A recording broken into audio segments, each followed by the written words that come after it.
জীবনের পথে চলতে গেলে অনেক বাধাই আসবে, আর সেই পথে অনেক কাঁটাতার বিছানো থাকে।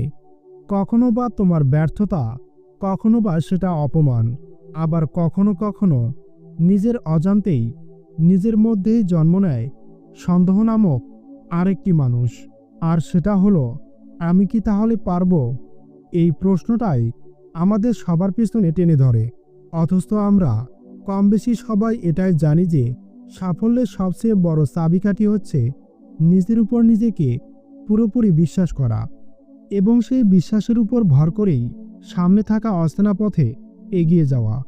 তুমি নিজেকে বিশ্বাস করার মানেটা হচ্ছে অন্ধভাবে নিজেকে বেশি বিশ্বাস করা নয়। তুমি তোমার নিজের উপর বিশ্বাস, এটার মানে হলো তুমি জানো যে তুমি যেটা করে যাচ্ছ সেটা একদিন নিশ্চয় পাবে।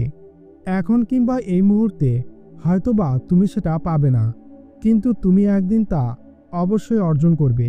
আর এটার নামই হচ্ছে নিজের উপর বিশ্বাস। যখন কেউ বা তোমাকে খুব ছোট করে দেখে, এমনকি তোমার স্বপ্নকে যারা তুচ্ছ মনে করে, তখন যদি তুমি তোমার নিজের উপর আত্মবিশ্বাসকে না রাখতে পারো, তাহলে তুমি হেরে যাবে, এটা নিশ্চিত। তুমি কি জানো, পৃথিবীর বুকে ইতিহাসের পাতায় যে সকল ব্যক্তিদের সাফল্যের কথা উল্লেখ করা হয়েছে, সেই সমস্ত ব্যক্তিদের একটি করে সাধারণ দিক ছিল। তাদের সেই সাধারণ দিকটা ছিল নিজের উপর বিশ্বাস। তারা নিজেরাই নিজেদেরকে মনের গভীর থেকে বিশ্বাস করতেন। এমনকি তারা এটাও জানতেন যে তারা হয়তোবা এখন বারবার পড়ে গেলেও এমন একটা সময় আসবে তারা একদিন ঠিক উঠে দাঁড়াবে। তাদের মনোবল ছিল পাহাড় সমতুল্য কঠিন, আর এজন্যই তাদেরকে সমস্ত পৃথিবী জুড়ে সবাই এক নামে ডেকে থাকেন। আর এটাই তাদের মূল রহস্যের চাবিকাঠি।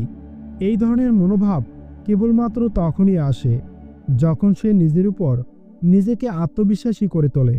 বিশ্বাস তোমাকে এটাই সাহস দেয় যে তুমি সামনে এগিয়ে যাও, ভয় করো না, আমি তো আছি। বিশ্বাস আমাদের ভয় কাটিয়ে এগিয়ে যেতে সাহায্য করে।